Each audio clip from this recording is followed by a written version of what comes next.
होली खेले रघुवीरा, अवध में होली खेले रघुवीरा। नमस्कार, मैं हूं अभिनव सिंह और आप देख रहे हैं नव भारत टाइम्स। नव भारत टाइम्स की जो टीम है इसमें धर्मनगरी अयोध्या के सब सागर कॉलोनी मौजूद है। हमारे साथ मौजूद हैं प्रसिद्ध ज्योतिषाचार्य पंडित राकेश दास महाराज, जिनसे हम जानेंगे कि आज इस बार जो फागुन मास है, फागुन मास में किन किन राशियों का भाग्योदय होगा और कब मनाई जाए होली।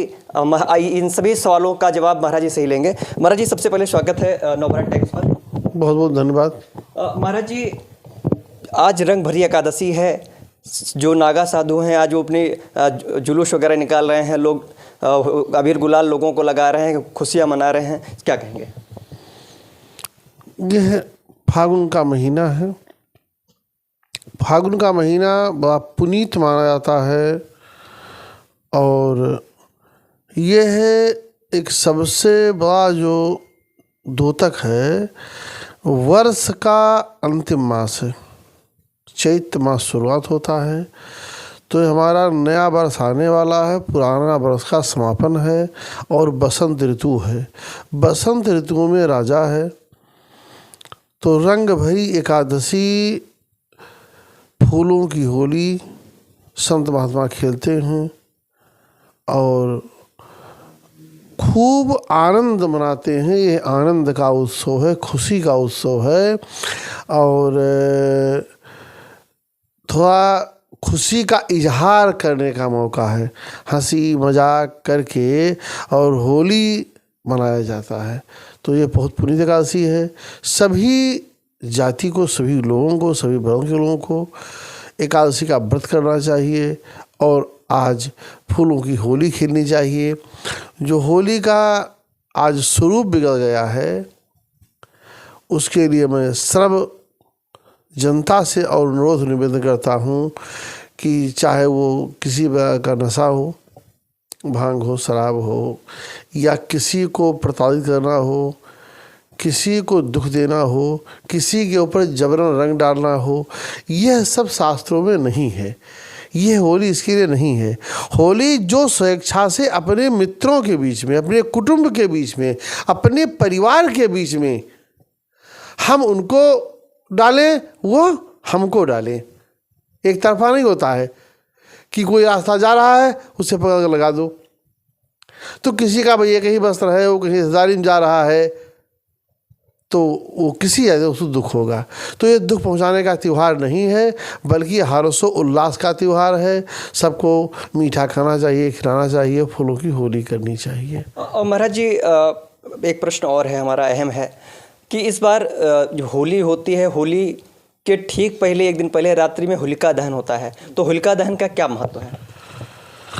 होलिका दहन का बहुत पौराणिक महत्व है। एक बड़ी प्रचलित कथा है कि एक भक्त प्रहलाद हुए जो हिरण्याकश्यप के बेटे थे। कयाधु उनकी माँ थी।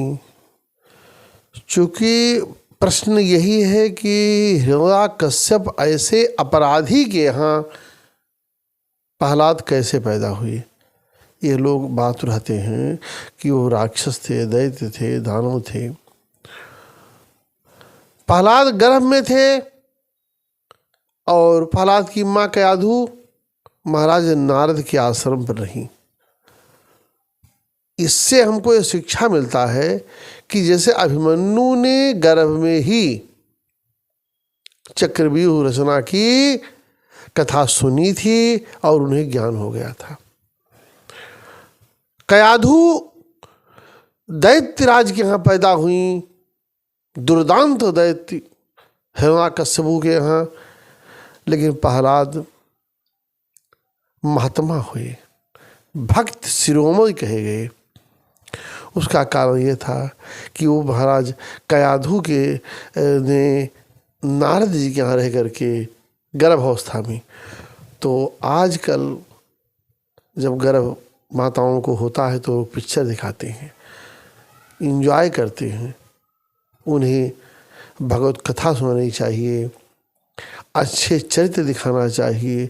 जो गर्भवती महिलाओं के साथ किया जाएगा वही उस संतान के ऊपर, चाहे लड़का हो चाहे लड़की हो, आगे आता है। इसीलिए एक ज्ञान यह मिलता है कि गर्भवती माताओं को अच्छे संस्कार में रखना चाहिए।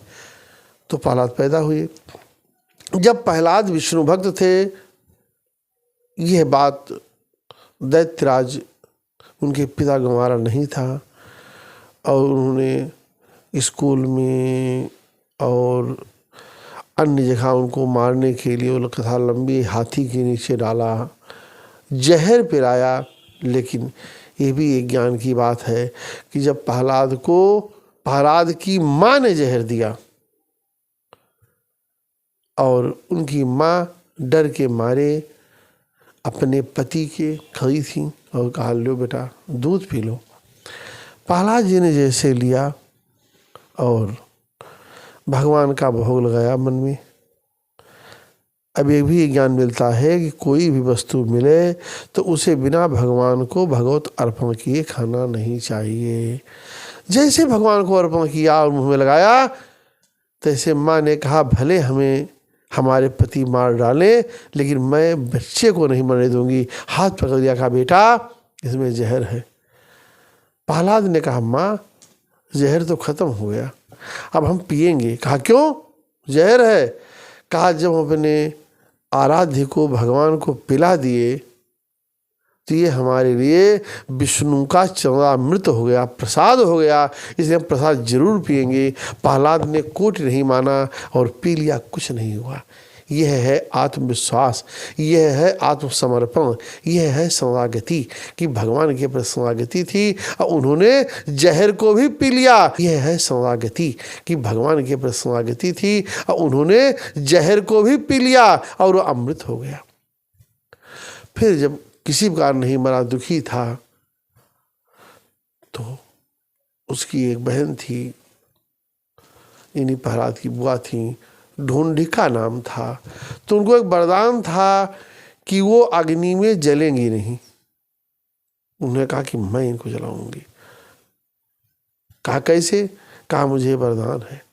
चिता लगाया गया और चिता में ढूंढिका नाम की राक्षसी अपने गोद में लेकर प्रहलाद को बैठ गई। प्रहलाद ने मन में प्रभु का स्मरण किया, राम राम कहते रहे और आग लगा दी गई, ढूंढिका जल गई और प्रहलाद जी जैसे के तैसे रह गए। ये भगवान की महिमा थी, ये भगवान पर विश्वास था। तो उसी को, उस चरित्र को दिखाने के लिए, वो चूंकि फागुन की पूर्णमासी थी, पूर्णमासी में एक कृत्य हुआ था, तो ये पूरे संसार को शिक्षा दिखाने के लिए कि आज देखिए, ये जैसे रामलीला में रावण का दहन होता है। यदि रावण दशहरा को कुआर में नहीं मरा था, लेकिन वो एक दिखाया जाता है कि यहाँ असत्य के ऊपर सत्य का विजय हुआ।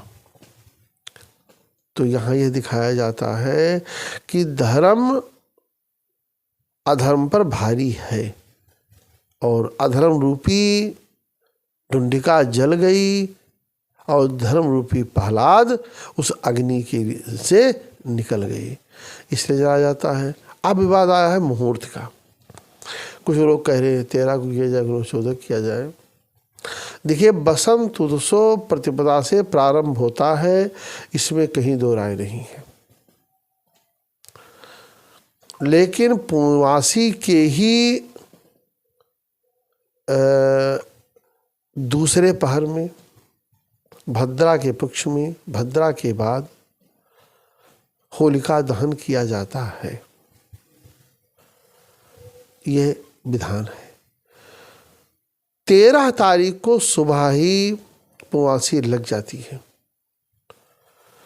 और रात्रि में 12 बजे के बाद भद्रा भी खत्म हो जाएगा और पूर्णमासी का अर्धभाग भी खत्म हो गया, अंतिम भाग बचेगा, उसमें होलिका दहन करना शुभ है।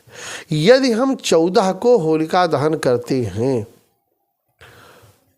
तो हम प्रतिपदा में करेंगे, द्वितीया में खेल होगा, रंग भरी काशी में रंग खेला जाएगा, होली खेला जाएगा, वो नितांत गलत है, शास्त्र के अनुरूप नहीं है।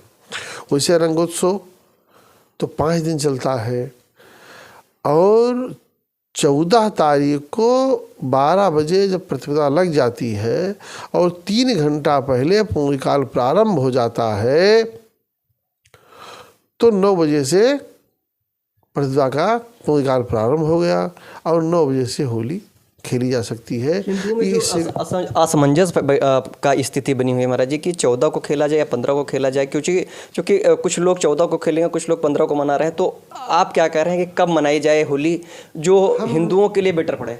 हम निर्णय सिंधु के हिसाब से या हमारे पंचांग के हिसाब से 13 तारीख के रात्रि में आग लगाई जाएगी और 14 को होली रंग उत्सव किया जाएगा। ये शास्त्र सम्मत है। महाराज जी, एक अंतिम प्रश्न है नवभारत टाइम के सभी दर्शकों का कि फागुन मास है, इसमें किन राशियों का भाग्योदय होने हैं? देखिए, वो तो सभी राशियों का भाग्योदय, एक तो सबसे बड़ी चीज़ जो लोग केवल राशि को ही प्रधान मानते हैं, उसका कोई बहुत बड़ा असर नहीं होता। गोचर में शनि बृहस्पति का थोड़ा फर्क पड़ता है और आप देखते हैं अपने क्षेत्र में कि एक ही नाम के एक लोग राजा हो जाते हैं और एक लोग भिखारी हो जाते हैं। एक ही नाम से 2 व्यक्ति चुनाव लड़ते हैं, एक आदमी हार जाता है, एक आदमी जीत जाता है, एक ही राशि के। तो महत्व लग्न का है, लेकिन राशि का महत्व है, 12वां भाग है, चंद्र कुंडली देखा जाता है। शनि और बृहस्पति ये दोनों चैत्र में अपना राशि परिवर्तन कर रहे हैं। चैत्र में 29 तारीख को शनि जा रहा है कुंभ राशि से मीन राशि में। इस समय शनि कुंभ में है और बृहस्पति वृष से मिथुन में जा रहा है। ये 2 ग्रह राशि परिवर्तन कर रहे हैं। शनि जब कुंभ से जाएगा मीन में, तो मकर के लिए साढ़े समाप्त हो जाएगी। तो मकर वालों के लिए एक अच्छा शुभ समाचार है, मकर राशि के लिए। हाँ, कि उनकी साढ़े समाप्त हो रही है।